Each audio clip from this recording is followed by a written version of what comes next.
If you know what this thing is, you're probably here for the right reasons. Hey, what's going on everybody? Frank here. Thanks for watching. So if you're new to the channel, please subscribe. Please like this video. It helps a lot and I really appreciate it. I'd like to start this video off by saying that I'm not a mechanic. I don't claim to be a mechanic. I like saving money, and that's what this video is all about. This video is going to be about an overview on how to change out an alternator that's failing in a Toyota Tacoma. My local dealership wanted $700 out the door to do this. Do not pay that. The truck behind me, this is my 2010 Toyota Tacoma. I had a battery indicator light that showed up on my dash last week, which triggered me to think that the alternator might be going. My battery is only a couple years old. You can usually get more than a couple years out of a battery, so I thought immediately, my alternator might be starting to go, because that's the original alternator that came in the truck 14 years ago, 160,000 miles ago. So, for those of you that don't know, one of the main benefits of an alternator is that it keeps your battery constantly charged. So, I knew that long term, I was going to have to focus on trying to repair this. There's different ways to figure out if you need a new alternator, and the easiest thing to do is, if you're able to, go to an auto parts store like O'Reilly, Advance, Napa, etc., and they should be able to perform a test on your vehicle for free to help determine if your alternator is bad. But I ended up just getting a multimeter out, putting it on voltage, and turning the vehicle on. So when you have a good functioning alternator, your volts won't drop. They'll usually increase a little bit whenever you turn the engine on. But my situation, the volts did not increase, they slightly dropped, which is a sign that, again, your alternator's failing, which triggered me to go to Napa and to buy a rebuilt alternator.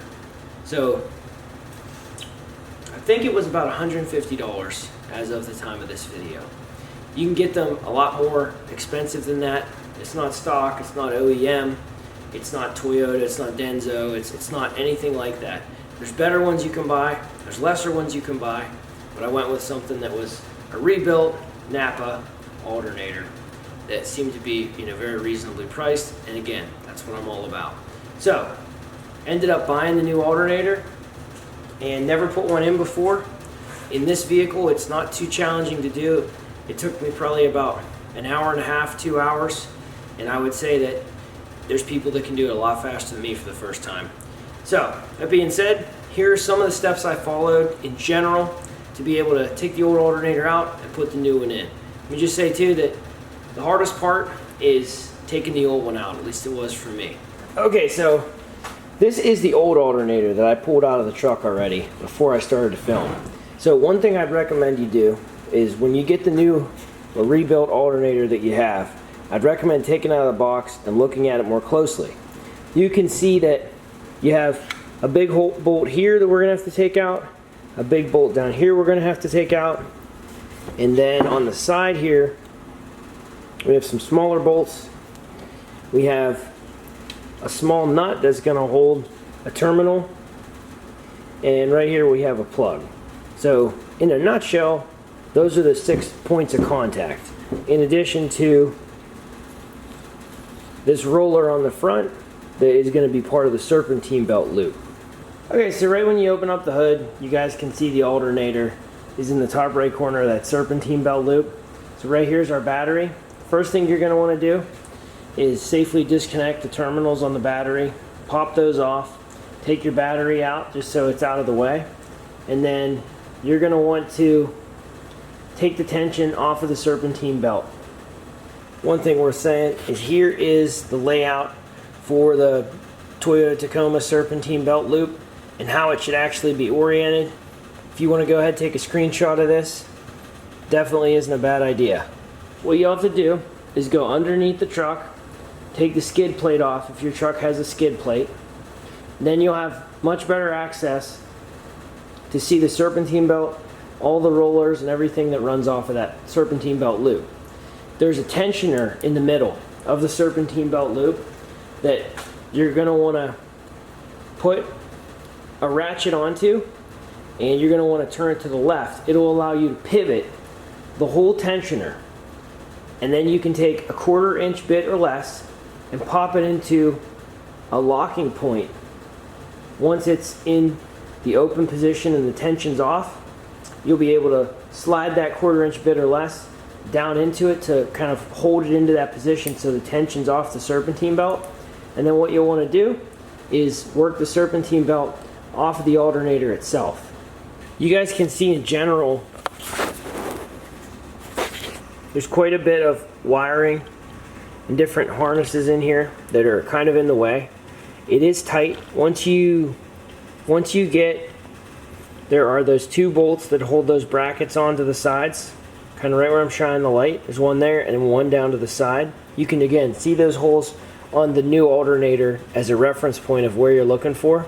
You're going to want to take both of those off, and then you're going to want to take off the cover for that terminal that's going to come off, and then you're going to want to pop out that plug. I did have a little bit of trouble with that plug. One side you depress in and then pull outward. You have to wiggle it off. It'll come. It just might give you a little bit of trouble because it hasn't been removed in quite a long time probably. So that stuff has to all come off. Then we have the 2 big bolts still. The one at the top that's very obvious, and then there's one at the bottom in the bottom left corner below that pulley. Now, I found it easier to get to the bottom one from underneath. The one on top, it's not that hard to reach. You're just going to go ahead, break that thing free. You might have to put a cheater bar on it, get a little bit more leverage. You can then pull this thing out, and it is tricky. It's better with the battery. You know, you have to take the battery out regardless, but it'll make it easier. But this whole, set of wires, cables, wiring harness, you have to flip this thing out of the way, take some of these brackets off that are mounted to the underside of the battery pedestal, and all this. You're going to want to just kind of get it out of the way as best you can. And the alternator, once you break it free, it will slide out. And as you're pulling it out, be mindful of how you pull it out so that when you put the new one in, you can go in the same orientation and put it in place. You're going to put the new one all together, opposite of the way that you take this one out. And the last thing you're going to want to do is try to work that serpentine belt over that pulley, and then you're going to go ahead, take the tension off of that pulley so you can remove that bit that's locking it in place.